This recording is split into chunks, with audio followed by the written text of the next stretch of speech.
Plus One was an actual Christian band.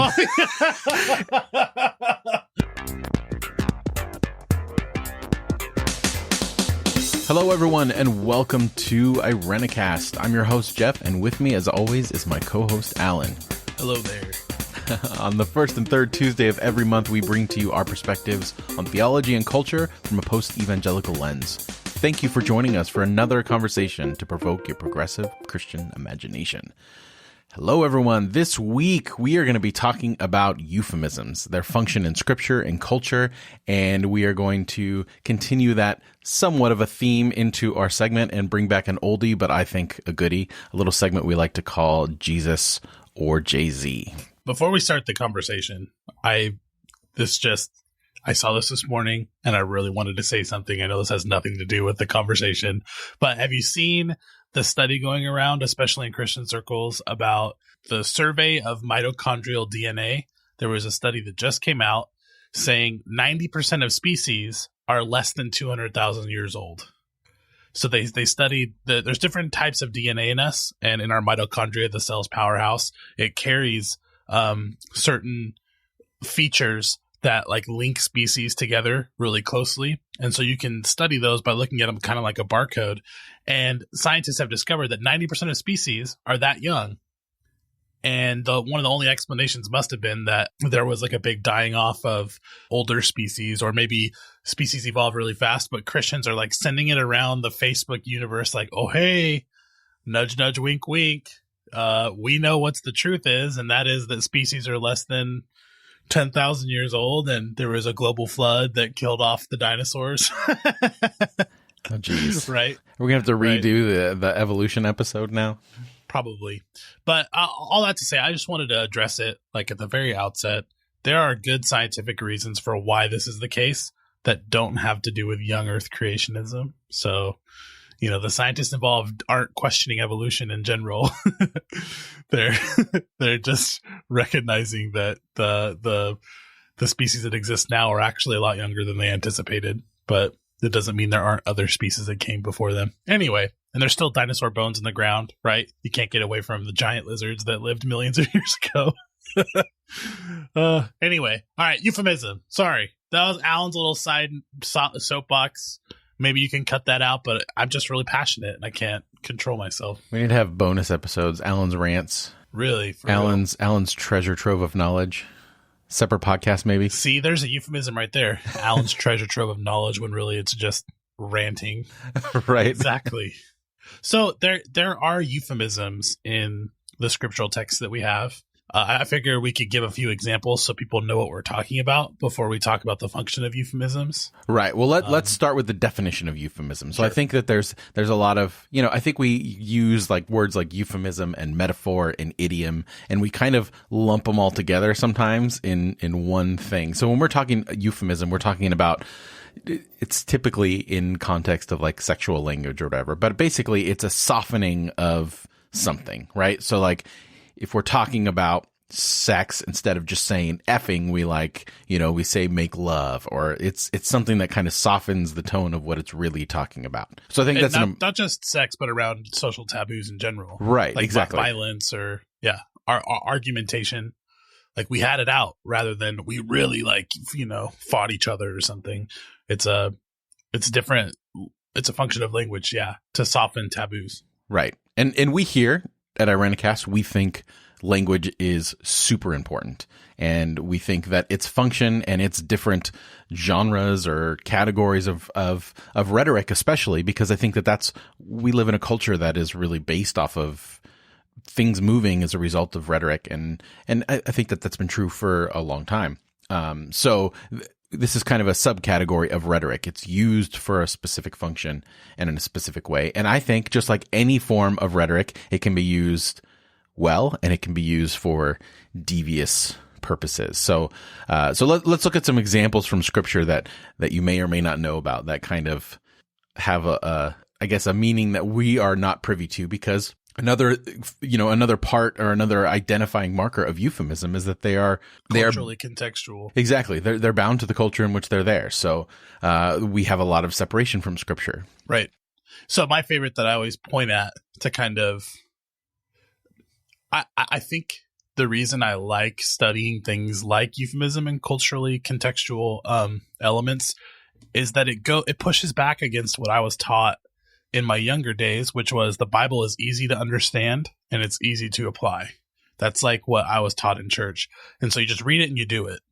And you're jumping over thousands of years of like distance and the process of interpretation and hermeneutics. That's a really oversimplified way to look at studying these scriptures and what they might have for us or not. So my favorite to point out, I guess, to students that I work with is the Boaz story. And there's this Facebook group. Man, I shouldn't be putting them on blast, but I'm going to. That's called like Waiting for Your Boaz. And so women are encouraged to like wait for their Boaz. And the funniest thing about that is that she didn't. She didn't wait for her Boaz. She did the very opposite. She snuck into his room at night and uncovered his feet, is what the text says. And the feet is a very common euphemism. And this is like provable euphemism in Hebrew scripture for genitals. So he was sleeping and she like engaged in a sex act while he was sleeping to kind of arouse his interest in her specifically. She'd been working in his field. He had seen her. And so she didn't wait for her Boaz. She went in and, she took her Boaz. Too. Exactly. Yeah. And not that that's good or bad, but the function of saying she uncovered his feet is to like euphemistically say what happened. Right. Well, euphemism, and then the next word is explicit, right? So the next word in that verse is that she uncovered his feet and lay down. And the word lay there in the Hebrew is exactly like, there's no question about the context of that particular use of the word. It is, in a sexual manner. He sends her out in the cover of night, under the cover of night, which is like, this is, and so there's other times where uncovering feet, like, David is hiding with his men inside of a cave in 1 Samuel 24, and Saul comes in to relieve himself and uncovers his feet. Like he's peeing and they're watching him. Or in Isaiah 7, verse 20, there's this prophecy about this king being like brought down from the heights. And it says the hair on his head is going to be shaved as well as the hair on his feet. And it's like, well, it's not talking about the hair on his feet. It's referring to pubic hair, right? The hair of the feet. And so there's this sense that distancing language helped. We can talk about why these things exist, but I would like to point out a few more. I kind of want to go down. So these are like things you read as a kid and you just go straight over it. Let me go with one first, because there's one that I didn't realize initially. So I'll provide some of my historical context to this. There was this band that my youth pastor introduced me to when I was, I don't know, maybe a sophomore in high school. And it was this band. I think they only had like 2 albums, never really hit big, but a Christian band. They were called Johnny Q. Public. And they had this song about the women of Zion and their bald heads. So it's basically this weird random song about the bald women of Zion and all that kind of stuff. And it comes from a verse in Isaiah chapter 3, verse 17. It says, "Therefore the Lord will afflict the scalp of the daughters of Zion with scabs, and the Lord will make their foreheads bare." Well, your forehead is already bare. So the technical translation of that word forehead is socket, hinges, or secret parts. Jeez. So it's, yeah. And to be made bare is to be made naked. So it's basically, again, going back to that whole idea of most likely it's talking about the shaving of the woman's pubic hair. So after I had learned that in the early part of my college and I heard that song again, it took on a whole different meaning of, and what's interesting to note is all these euphemisms are feminine nouns from what I've looked at. And it's, most like, and this occurs across many languages. If you look at etymology, the words for body parts are feminine. Spanish, a lot of like cara face, a lot of like Latin based languages. And I know this is Hebrew, but it's so weird to me that lots of different languages use feminine nouns for the different body parts or things like right and left. It's different for us because we don't really, we assign the gender of our parts based on the gender of who we are most of the time.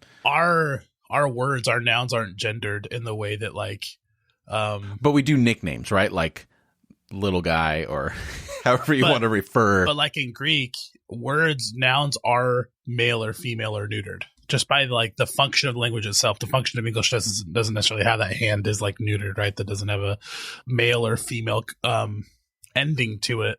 So gendered words are not necessarily connected to gender as in person, but it is fascinating that the things that are closer to us were feminine nouns.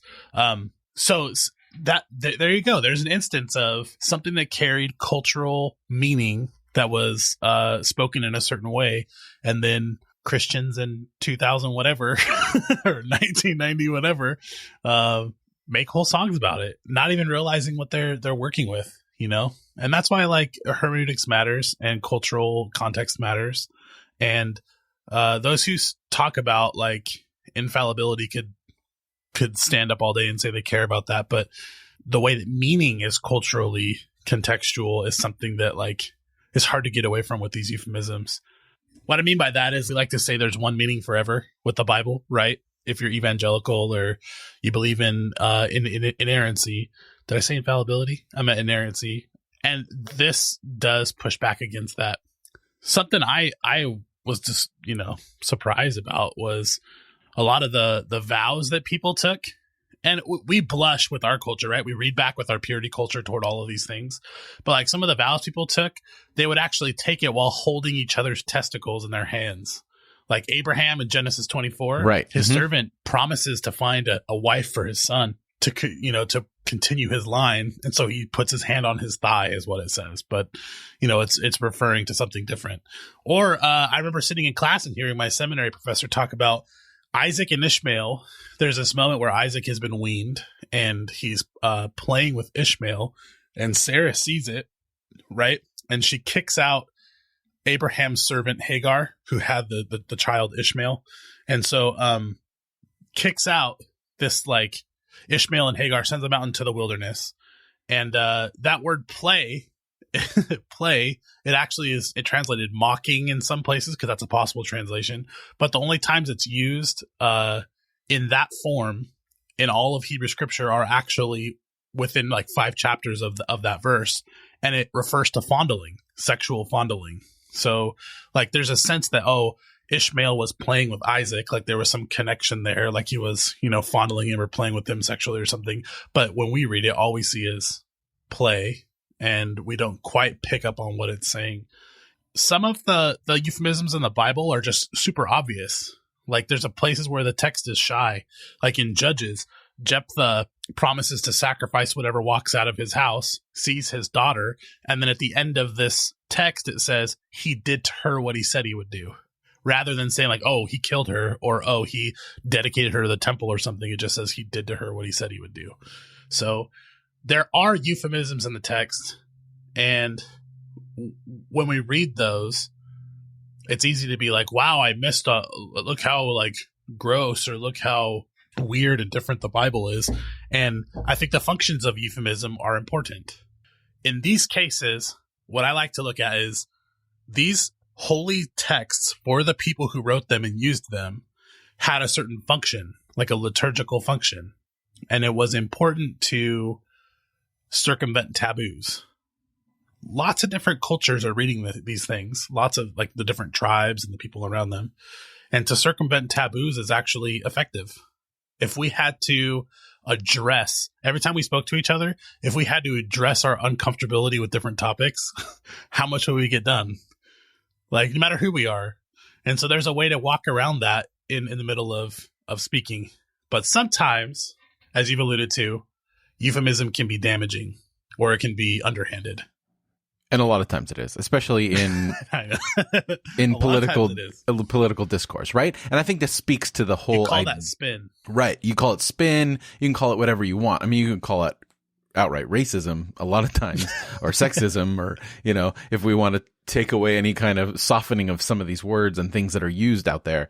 But I think that that's an important thing, right? So I think it's, again, just like I said at the top of the show, I think it can be a device that's used in terms of a political sphere to continue to oppress or hide or, you know, soften language from what's really going on. Or I think it can be in the long run used as a way to protest, you know, as a way to challenge the status quo in a way that, the only analogy I can think of is like when you had a substitute teacher in school, or you had a teacher that was kind of not super savvy when it came to cultural rhetoric and stuff, and you'd get the teacher to say something that they thought was this, and then everyone would giggle, why are you laughing when I say this word or whatever, and not understanding the whole context of it. And that's a way that you would kind of exercise a little bit of protest towards the power that's in front of you.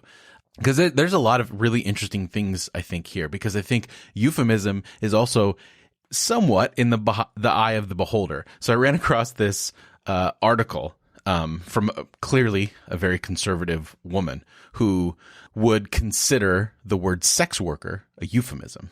You know, we shouldn't use the euphemism of sex worker because it's softening prostitute or whore or whatever. And that is horribly egregious to me. So the whole idea of it being a euphemism, something that softens the edges of something, is actually, from my perspective, it's something that's more accurate to the reality as opposed to that. So I think that you have two sides of the coin of this kind of rhetoric. Yeah, I wouldn't see sex worker as a euphemism at all. Right, like exactly. I see it as like a scientific definition, and that term's loaded as well. But you're right; these are all centered around positions of power and power plays. Language is a game, right? A game that puts people at the center and puts people on the outsides, and it matters. It matters how we look at things. For instance, political spin, enhanced interrogation techniques was a term that was coined by what's-his-face, Colin Powell and his people, who waterboarded people, who tortured, under like Geneva Convention, tortured human beings in the name of the United States in places where they were in like dark cells because, not dark cells, but off the map, basically. They couldn't do it on American territory, so they would go do it in Guam or do it somewhere else. Maybe Guam? Where's Guantanamo Bay? Yeah, Guantanamo Bay, thank you. Or the worst one was in Iraq, Abu Ghraib, or forgot how you pronounce that. I've read it 100 times, but look up Abu Ghraib or Abu Ghraib, and you'll see the stuff that they did to people. They would say, "Oh, this is an enhanced interrogation technique." And it's like, no, it's torture. Torture, right? Yeah, and you changing those words. Think about the power involved there. That euphemism alone justified destroying people's worlds, destroying their minds and their humanity. The function of euphemisms are powerful, and it's something to pay attention to. Exactly. I think a good example of this is different headlines, right? Like, so we're in the midst of, as we record this, which, is, the beginning part of June of 2018, there has been a wave of controversy surrounding a tweet from Roseanne Barr. And, you see terms like racially charged or those kind of euphemisms in place of racist, wrong, immoral, right, evil, and the euphemisms that tend to soften in these political realms, and especially in headlines of different news outlets and stuff like that, almost always favor the person in power and soften, the language. But when it's someone who is, a criminal or a perceived criminal, then the language is usually harsher, and it's usually harsher around someone of color or, even someone who's transgender or queer or whatever. And these are damaging things, right? So that there has to be some sort of like, there's an important culture of naming things, right? So if you read a lot of, Orwell's writings, this is something that's very much against, right? I read this article that was inspired by his, where the guy says euphemistic language is the timeless enemy of anyone concerned with clarity. And in a certain way, that's very, very true. But then you forget the artistic uses and the uses in which you can use it as a form of protest or a form of, or even in like comforting and closing gaps between people. Right, exactly. Or circumventing things that don't need to be talked about necessarily. I mean, when you're writing a paper or doing a journal, like you're journalistically describing something from an objective angle, you try to leave out as many euphemisms as possible. If you're writing a term paper, all the citation things will say, don't do it. But, I can't remember his name. Someone said, where did I read this? He said that euphemisms are social cologne or something like that, diplomatic cologne. So it's a way to like approach someone that isn't necessarily off-putting. Like, say you have something really hard to say and you need to say it in a good way. That, like, skillful means kind of thing is, that's a tenet of Zen Buddhism. But, like, being skillful at what you do to arrive to even do language and do connection is something that we're losing. So right, yeah. I almost feel like euphemisms matter because it helps us remember and recognize that we're at different places. And sometimes when we're speaking, you ever feel like you're talking to someone and you have an onion and you're just peeling back layers to get down to the real issue, but you're addressing all these other things? I like euphemisms in the sense that it helps you just ignore some of the layers, right? Some of the things to talk about that you don't have to talk about, that you don't need to, because you know where each other stand and you're avoiding that topic to go to something deeper, what you're actually speaking about. But that's like in a best case scenario.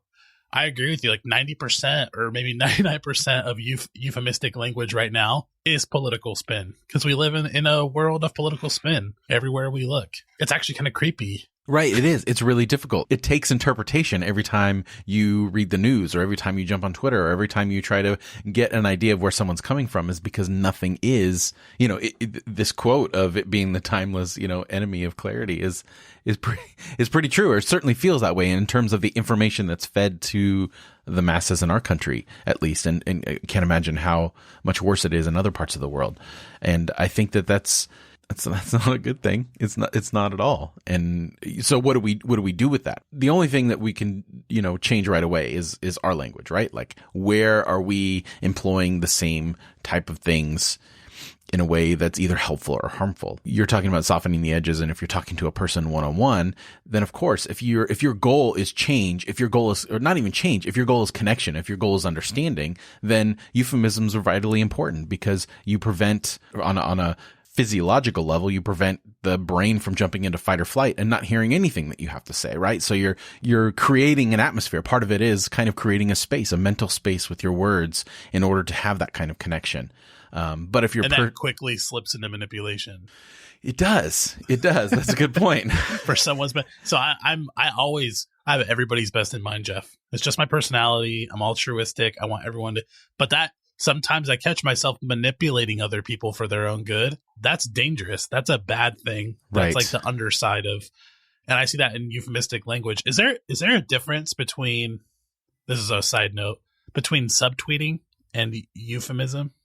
Subtweeting is when you call out someone, but you don't say their name. Like, you're just talking about a topic or a person and you don't put who you're talking about, but you make it kind of obvious by the stuff you're speaking about.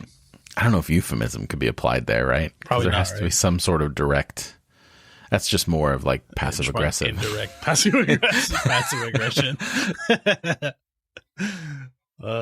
So one thing I know I always bring it back to the Bible, but that's my place in this show, is that when you read texts, even ancient ones, recognize that there's these things at play. That there are political reasonings, and it is fully human. I love Pete Enns saying that, in the sense that the incarnation of Jesus is human and divine. It's the same thing with Scripture. We might look at it as God inspired or God breathed, and there's like a presence of something happening there, but it's also fully human. And if you let go of that, you let go of the Bible, because that's what's really there. You really see.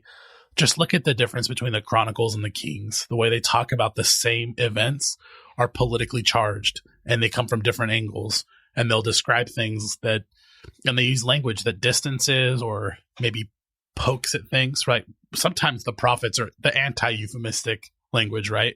Like, they're trying to call things out. But there are times when the history of the Hebrew Bible is the opposite of that. It holds these things with kid gloves, with euphemisms, and distances itself from wrong. And I find it fascinating that that meaning is carried through this context. Just because the boat itself is fraught with edges, it has certain edges and curves, and the wood warps a little bit, doesn't mean what it's carrying is somehow disregarded. If there is meaning being carried by all these different things, how else would it come to us? What else do we have besides human language that's fraught with humanity? There is no way to speak in a scientific way that is completely divorced from all perspective, right? And nor should we want it that way, right? Enlightenment behind. Yeah, and nor should we want it that way. You know, like right. We do. There's a big segment of people who do want it that way, who want language to function in a monolithic way, because when they read the Bible, they want it to be easy to understand and easy to apply. You know. Well, I think they want the Bible to function that way, but I don't know if they want. I don't know if anyone. I don't know. Maybe when you have that cake and then you actually eat it, you realize it's not that good. There are people who want to clarify language. I think it's really interesting. Have you read or seen the documentaries? For the life of me, I can't remember what the. It's going to come to me, man. But it's where there's a technological revolution, and so nobody has to work because everything's automated, and all language has been set up to one thing, like scientific language or whatever. The tech, I forgot what's it called. One of our listeners will know. But there's like 2 documentaries that came out about how we need to move to a scientific language where everything is just cut and dry. And I like to point out that like there is no such thing. No, I think that's impossible unless you do away with humanity, right? Like machines could probably accomplish that eventually. But even machines, but they're coming from somewhere. The fact that you point the camera in a certain direction already implies the outcome. Right.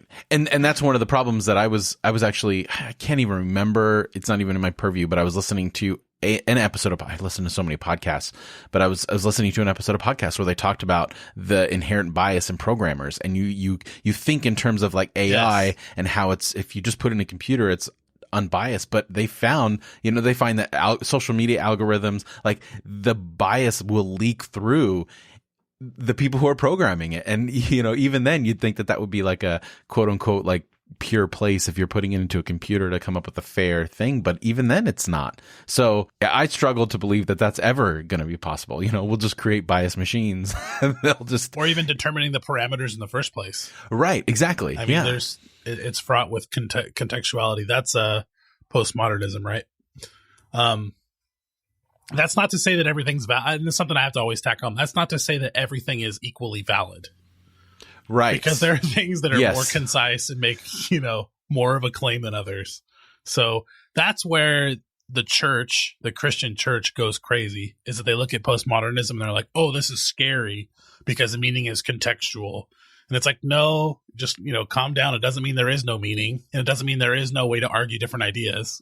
Like, it just means that these are culturally contextual.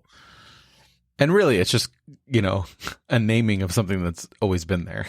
You know, it's not like all of a sudden we're creating meaning that's contextual. Like, that's just been, it's always there. But Jeff, if that's the case, where's capital T truth? Oh man, that's a whole episode, right? How long has it been since you heard that phrase? So long, which has been kind of nice. Well, actually, no, that's not true. I've heard it a lot under this current administration. Really? Because I see the different. What this looked like to me.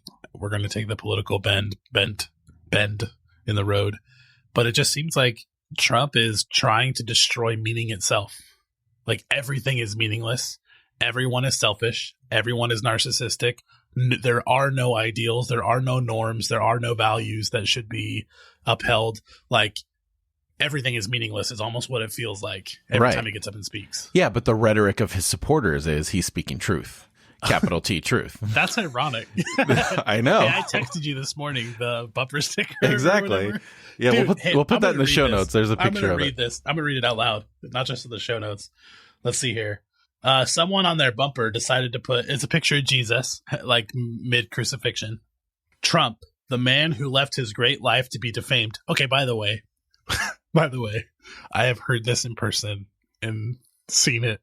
Trump left his great life where he could have kept making money to take on this humble public servanthood is a story that has been told. And it's like, that is not the case. He is making tons of money for himself and his family and his empire.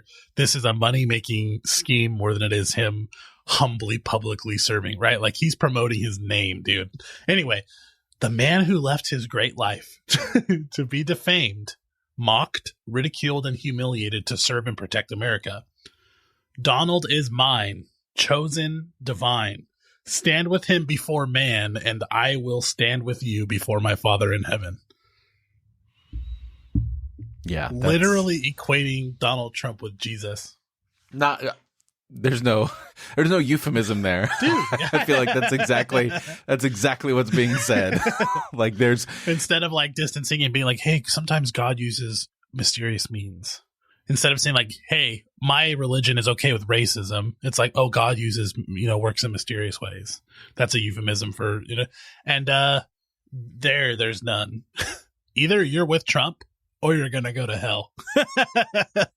Yeah. You know what? Before this administration, I never put a whole lot of stock into the whole, like, the unholy trinity, the Antichrist and the false prophet and the whatever the other one is, the beast. But right. I don't know anymore. That's all everyone's joking I'm kind of seeing that, right? Everyone's joking about that. I read, there's a Antichrist going to lead the section of, it was always supposed to be the leader of the UN was going to lead all these liberal Christians to blasphemy or whatever. Man, it's so weird how different. I really wonder if he looks like God's chosen agent to people. I really wonder if they like totally believe that, or if that's just a form of play, because it just seems so obvious that the things that he's doing are very selfish. I mean, he says it out loud. He says it out loud that he's trying to build himself up. I mean, there's been no mincing of words there.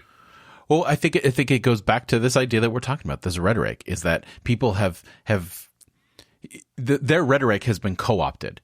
So much so that they can't even recognize it as euphemism, right? Like as something that's softening something more diabolical behind it. And I think that's the difficulty of it. Like it's moving to a place where, people who for the most part have been associated with, a legacy of like being a decent person, however you define that, or even just a spiritual advisor, right? Like look at Franklin Graham. Like he's going on this big tour right now in America. Did he and basically hit up your former church? I think he spoke. No, at but close to really? it. My former denomination, yeah, and he's a lot of the rhetoric surrounding his speeches are not even necessarily like here's what we believe and we need to stand for it, but actively attacking progressive Christianity as not Christianity. Like it's softening the words that they use, but then also. I wonder if like maybe this is off base, but I wonder if like a form of euphemism is not so much softening the words that you believe, but hardening the words of the other side. Yeah, that would be the political debate over what euphemism is, what qualifies as euphemism and what doesn't. One thing I've noticed is that the destruction of language itself has been a part and parcel of this administration, destroying language. Like literally saying, do not use these words, speaking in a way that dumbs down the political rhetoric. And I think it's resistance to actually use language, to have it flourish, to keep some of the words that are disappearing from our vocabulary. Right. So this is the perfect context, right? Like these are the things that, George Orwell would be talking about in 1984. Like these are the embodiment of those things that are happening in front of us. So then how do you combat this like attack on language with a different type of language, or is it more important than ever that we use euphemism? That's seriously where I'm landing on, is that I look at the divide between people. It is so deep and it is so politicized. The language itself is politicized in such a way that people who agree think they hate each other, but they agree on so much. And it's like, well, maybe we need to start using language to heal divides and come closer and fight the very people who are trying to divide us with dog whistles. I want to be a kind of person who pays attention to how language functions. It blew my mind in college when I watched different news casts in class and then analyzed how different places reported on the same subject. And I feel like the progressive Christians who are engaging in social warfare is a bad word, but that's what it feels like. Shane Claiborne and the Red Letter Christians going to buy liberty and holding like a revival right outside, opposing what Jerry Falwell Jr. has been saying Trump is like God's chosen person, right? And saying, no, this is not from God. I think anyone who's engaged in that needs to really pay attention to what their words are doing in the minds of other people. Like, you're not responsible for how people are going to react. Of course not. But we are responsible for using our words well in such a way that doesn't just cause unnecessary divide, because it feels good. God, it feels so good to... I think it's proportional to power. So I do agree with you sort of. I think that the more power you have when you put those words out, the more responsible you are for other people's actions as a result of those words. Like the rhetoric that Trump has used, particularly in regards to race, has had a significant increase and emboldened people in terms of hate crime and violent crime and stuff like that. So I do think that I think that's part of the problem, is that we try to separate words from responsibility so much and don't think that they then have a life of their own and that we're not responsible for that. Like speaking in terms of rhetoric, like I think I've said this on the podcast before, but one of the things when I was young and studying the Bible that I always had a problem with was the whole, Isaac, Jacob, and Esau saga, where, Isaac is tricked by Jacob to take the birthright. And then when he finds out about it, just doesn't say, Esau's never mind. By Jacob, by Isaac, right. So by Jacob. Yeah. Isaac is tricked by Jacob. Isaac's the father, and he's tricked by Jacob into getting giving the birthright. Getting his birthright. That's what you're saying. Yeah. And getting the blessing. And then when Isaac realizes it, I always thought, well, just take it back, just say, oh, never mind. But then as I learned, like there's this sense that at least in ancient culture, and especially in particular ancient Judaism or the ancient Near East, is that your words become its own entity in a sense when they leave they have consequences of their own. They create something that you are no longer then in control of. And when you understand that concept, I think that changes the way we should live and move and breathe in this world, because we are creating something, good or bad, and we should take responsibility in for that those sense. things. Ancient peoples were light years ahead of where we're at right now. They understanding the function of language. We've lost that. Right, we've lost it, and but yet we're suffering the consequences of it, which is really discouraging. Like we think we can delete a tweet or whatever, and all of it's gone, but no, those things last. They become their own thing. We think there's no consequences to what we say, so we put up a racist tweet, or we, Right, and then we say something as useless as we've been hacked, or we were on Ambien, or whatever. That's not going to happen. But those words, and it's proportional to the power or influence that person has in whatever sphere they belong. And I think that goes back to when Jesus was talking about, if you cause any one of these little ones to stumble, you tie a millstone around your neck and jump into the deepest ocean. This idea where great power is given, responsibility is required. And I think that's even more so true with our words, because they do become their own entity. Jesus himself used the euphemism. Side note, he talked about whatever goes into the stomach enters the sewer. He was like, I wonder, okay, sometimes it's overlapping for a euphemism and an idiom. Sometimes it's both. Sometimes it's just an idiom. Sometimes it's just a euphemism. I can't tell in this situation. I think it's in Mark. I don't know. But he says, and this has to be a Scribal gloss, because, the early Christians disagreed about whether they could eat unclean food or not. And Jesus is like, no, you can eat whatever you want, because it goes into the stomach and enters the sewer. Instead of saying you poop it out, he just says it enters the sewer, right? That's like a euphemistic way of saying that. Well, sometimes euphemism is poetic, right? It is. It's much more, and we need that sometimes. Right? We need that particular form of language. So I think that, I think for me, bottom line is, I think euphemisms, depending upon how they're used, are important or incredibly destructive.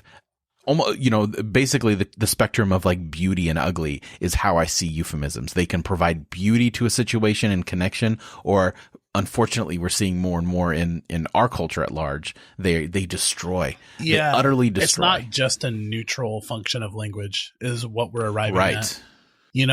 Sometimes you could say conjunctions are almost neutral, or the word the is almost neutral in some places, or and or whatever. And nothing's neutral, but euphemisms almost are never neutral. They can't be, because they're serving a function that is highly charged. Paying attention to language is so important. I mean, we're doing a whole episode on just euphemisms itself, but we miss them when we read the Bible. We miss them when we listen to hear enhanced interrogation techniques, and they have big consequences. You write a song about people shaving their pubic hair when you think it's about something completely different. It's just a funny image of bald women, right? You're missing the complete and utter point of all that. I love missing stuff and going crazy in my evangelical past. I love it so much. There's so much that I just took and ran with. I'm sure a lot of people can relate to that. I'm sure. Yeah.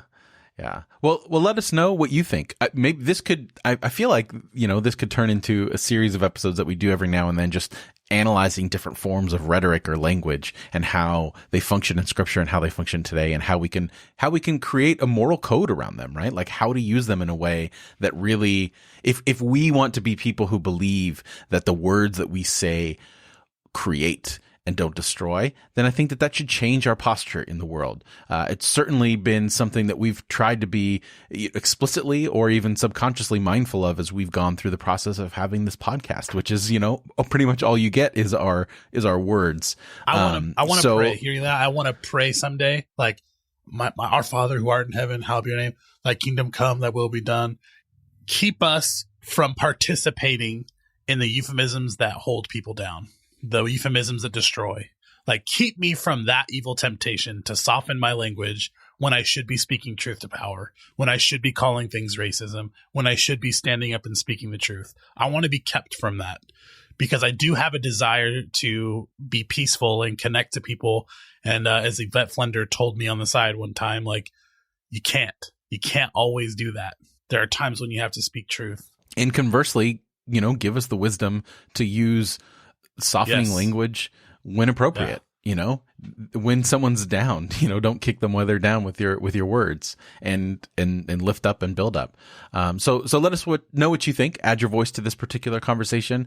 Comment in the show notes at irenicast.com/119. That's irenicast.com/119. Also in the show notes, you'll find all the relevant links and a complete list of all the other ways to like, follow, and contact the show. That's irenicast.com/119. Speaking of language, on the other side of the music, we'll be bringing back one of our favorite segments, Jesus or Jay-Z.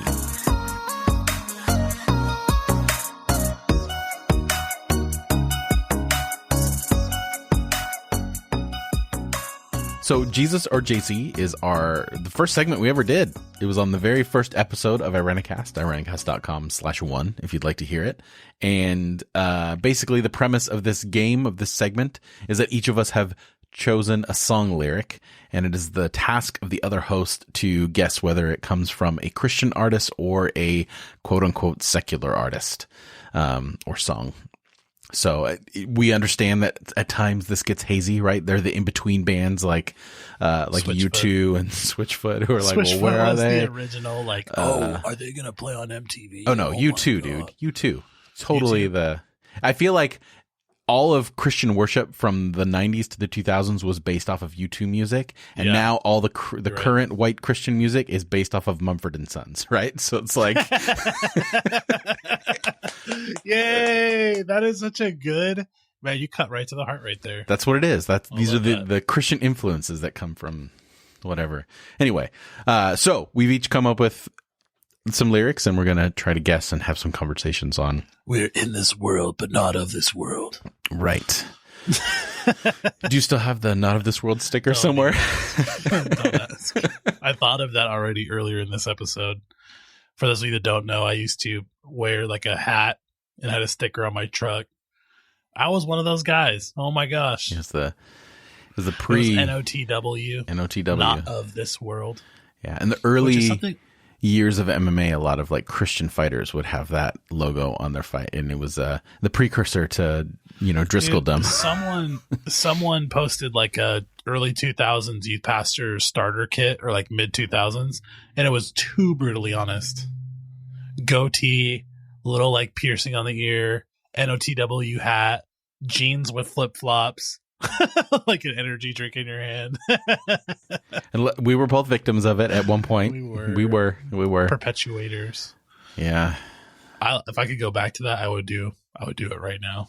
I mean, there's a lot of problematic theology. There's a lot of things I would be horrified to even participate with.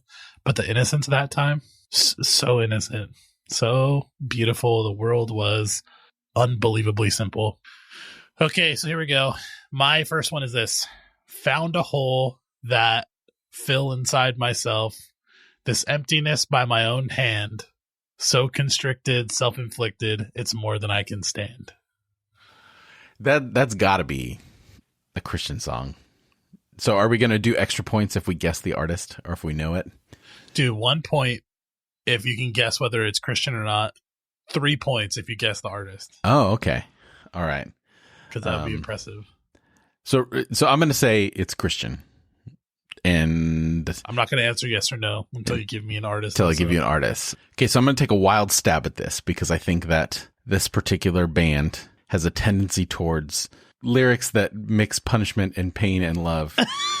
By the way, that's like all of my adolescent life. I'm working out to Pandora in the gym, and I'm like listening to stuff, and I'm like, oh my God, this is awful. Holy crap. Some of it's I really feel bad. like I just beat the crap out of myself. What the heck? I'm going to go with Skillet. Christian Oh, music. that is so close. Skillet is basically my so yes, it's a Christian band, of course. Skillet, their album, God, what album was it where it was just self-named, I think? No, Invincible. Whatever album the song Invincible's on, I just listened to it again, and it made me feel really good. Like I missed it. Somehow it did something emotionally for me. Skillet was my MO, man. No, this is a band called Decipher Down. Oh, I remember Decipher Down. I used to wear that green shirt with a little angel guy on the front. Right. Anyway. Oh, man. All right, well, 1 point. That's not bad. Spirit That's not West bad. Coast. 1 point. I'll give you 1.5 for saying Skillet. That's pretty legit. That's as close to Decipher Down as you can get without being Decipher Down. Kind of is, right? Skillet spawned like a whole... Yeah. Anyway. All right. You're up. So my first one is Race for the Morning. You can hide in the sun till you see the light. Oh, we will pray. It's all right. I'm going to say Jay-Z, as in like secular, non-Christian. Okay.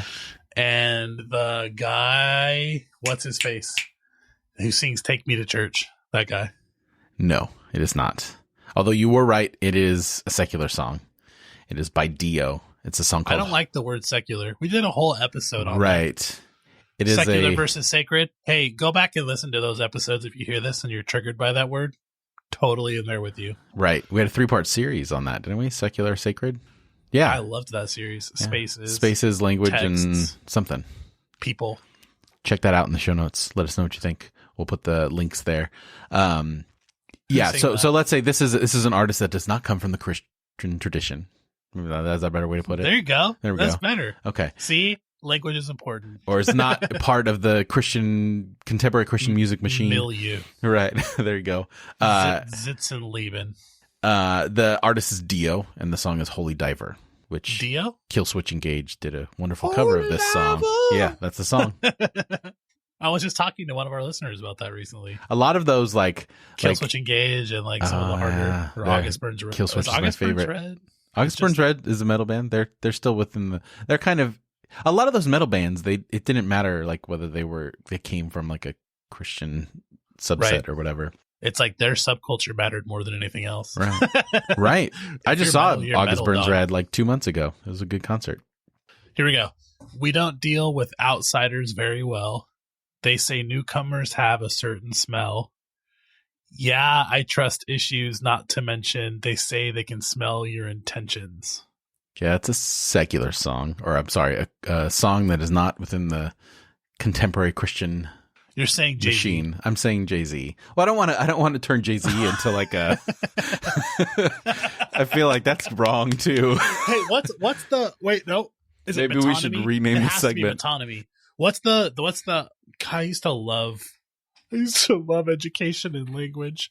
Man, is metonymy where you say like the White House instead of like Washington D.C. is a stand-in for? I don't know. The whole administration. I'm not good. Let with me look that it up real stuff. fast because this is important stuff if we're going to talk about the importance of language, Jeff, we're going to get this right. Here we go. Metonymy is the substitution of the name of an attribute or adjunct for that of the thing meant. For instance, you say, hey, that suit, when you mean business executive, because the business executive is wearing a suit. So Jay-Z is a stand-in for all of secular music. I feel like Quote, that's unquote.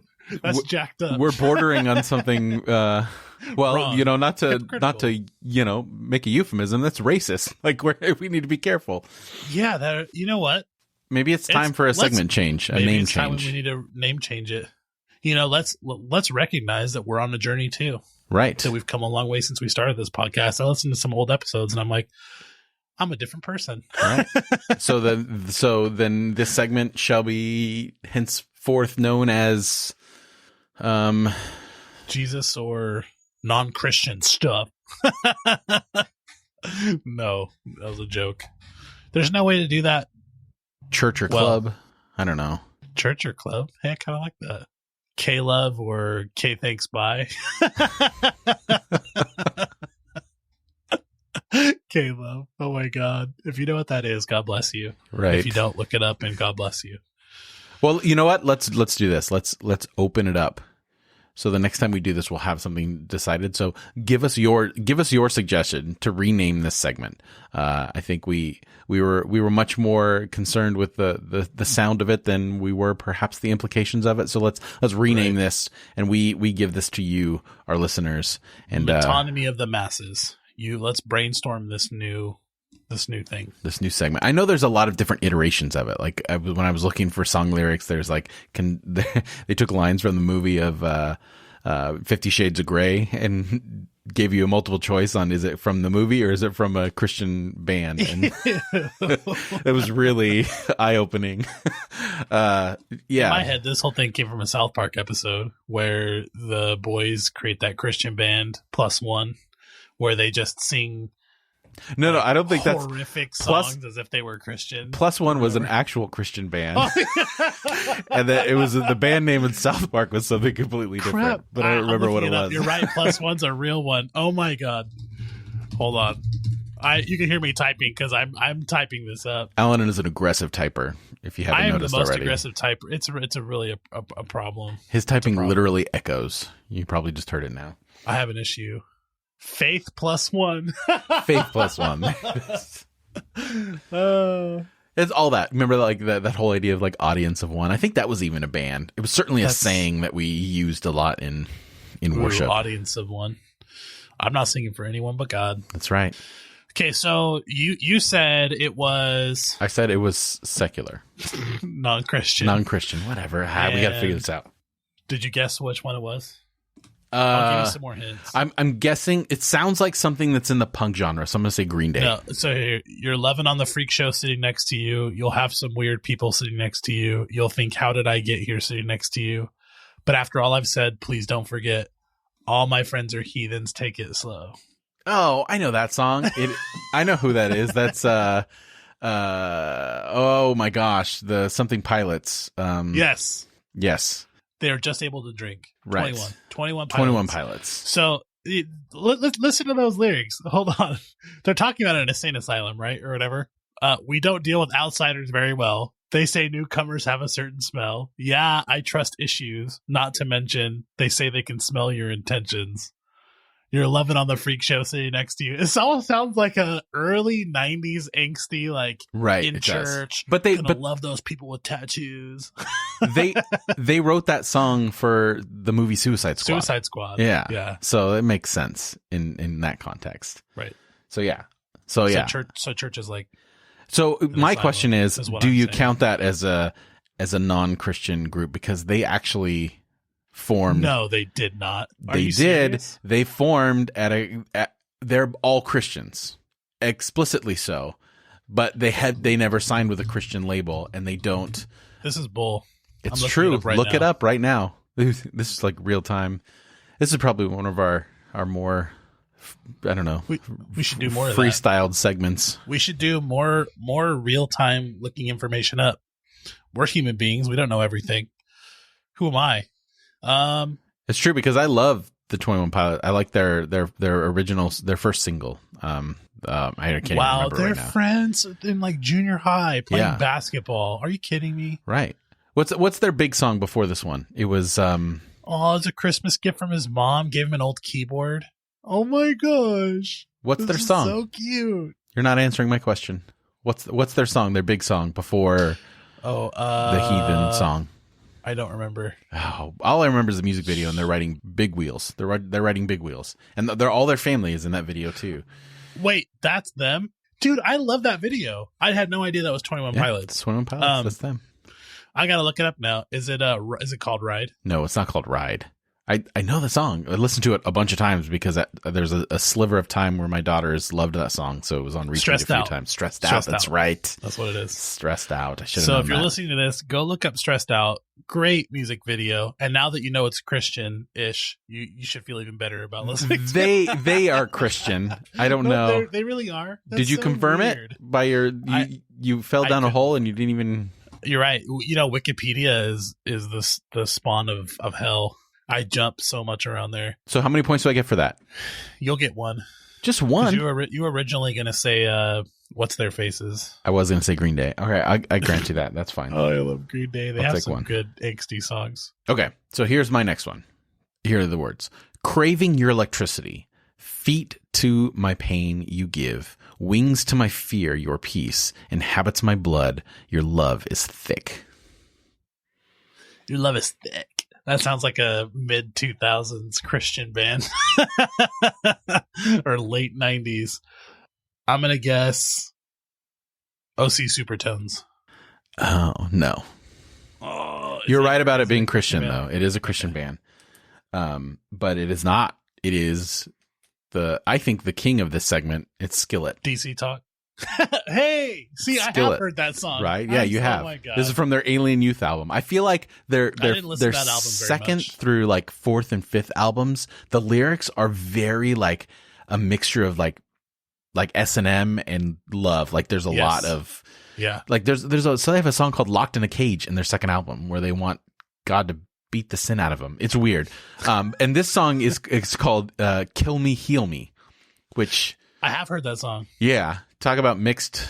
They must have had a very odd relationship with the divine during this period of their lives. Yeah, some of the songs are fantastic and beautiful, and some of them are just absolutely painful. I think there's a lot of addiction or something going on there. A lot of their songs are about that, even more recently. Alan, what's your next and final song lyric? Oh, I thought I gave 3. You gave 2. Did I already give this one? It happened without warning. It came so fast. No. Unanswered questions hanging over my head. Facing changes on my own. Never helping. I'm falling back in the hole. That's a Christian song. It sounds so familiar. I think I might have even heard it. There's no way you've ever heard this.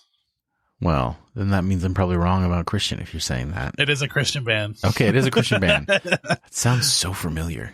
This is like a Tehachapi-esque band. I feel like this is a smaller Christian band that a lot of people don't know about. But I could be wrong. Who am I? I'm going to go with, just because you said Tehachapi, and I'm thinking, this is just probably my own horrible bias, but I'm thinking like Twangy or something Caedmon's Call. No. Caedmon's Call was really popular, dude. Oh my gosh. No, Tehachapi's like Dogwood or something. This was Hangnail. Oh, I remember Hangnail. I know Hangnail. Lots of electric guitar. Little one of those tooth and nail punk bands that came out. Yes. Yeah, I remember them. Dude, I feel like my mom bought a subscription to Tooth and Nail CDs because we had so many in our You remember house. 7 Ball Magazine? Did you ever get that? No. Oh, it came with a We didn't read magazines. sampler. Well, you were a That's little after inappropriate. me. I was. Yeah. No, Anyway, we listened. We had like Linkin Park, and I feel like she met someone that was like, "Hey, if your kids listen to Linkin Park, like the very first Linkin Park album, did you have one of those? Love this. Did you have one of those G.O.D.. posters that said, "If you like this, then you'll love but this"? you did. I in did. your office. I did. Oh man, Dude, I used to listen to like, what's that? We should do this some other time. Yeah. I could go on and on. we could go on and on. There's gonna be a lot of editing in this episode. For real. All right, so my final one is, when I'm alone in my room, sometimes I stare at the wall, and in the back of my mind, I hear my conscience call. Dashboard Confessional.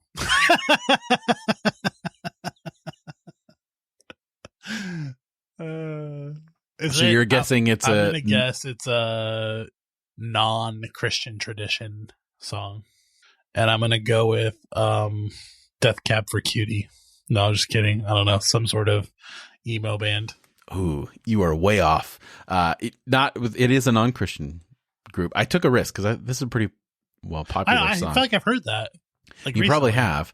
It's from It's from in the 80s. Wait, first of all, before you say anything, you'd never take a risk with me.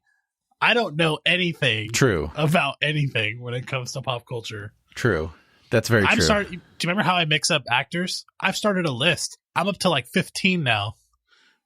I can't tell the difference between Elijah Wood and the guy who plays, Harry Potter or Lord of the Rings or whatever. Or Elijah Wood was in Lord of the Rings. Who's the guy who plays Spider-Man? They're all Tobey the same Maguire. person.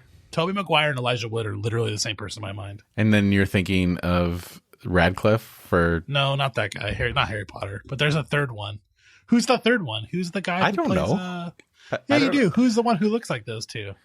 They don't all look alike to me, Alan.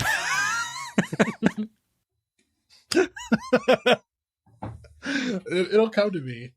Oh, just keep your elitism, I read books thing to yourself. Okay, it's not elitism. It just is. I don't watch TV because my dog barks at it.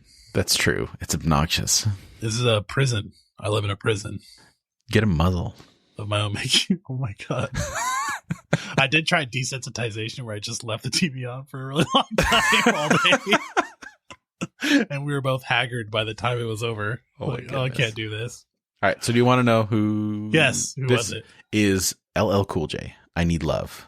It's like his first big hit from the 80s. It's actually a really cool song. Anyway, figured I'd mix it up. Oh, LL Cool J needs love too. He does need love. The rest of the song's pretty fun. Anyway, okay. So I think we've gone long enough with this segment. It was fun. So that'll do it for us this week. Alan, how can people find out what you have going on the interwebs? Facebook, which is funny because I guess young people are no longer using Facebook. Nope. They're all going to YouTube and Snapchat. So since you're old enough to listen to podcasts, find me on Facebook facebook.com/AllenOB, ALLENOB. And I usually put stuff up there. Yep. We have all that information in the show notes, and you can follow me on all the socials at Jeff Manildi. And on the second and fourth Thursday of every month, you can listen to my other podcast, Divine Cinema, where we delve into the world of movies and faith, and it's a lot of fun. As for Irenicast, if you enjoy what we do here, recommend us to a friend or leave a rating and review for us on whatever podcasting platform you're listening on. We would really appreciate it. And just a side note, we really appreciate our listeners. We had our best download month ever in the show. I think a lot of it had to do with our former guest, Austin Channing Brown, which if you haven't checked out our book, do it. Listen to that episode. It's really, really wonderful. But thank you so much for your support of the show. If you want to take it to another level, you can consider going to irenicast.com/Amazon before you make your next purchase, and then just shop as usual. By using the link, we'll receive a small percentage of your purchase without any extra cost to you. That'll help us in covering some of the costs associated with running the podcast. That's irenicast.com/Amazon. So for this week, I'm Jeff. I'm Alan. Thanks for joining the conversation.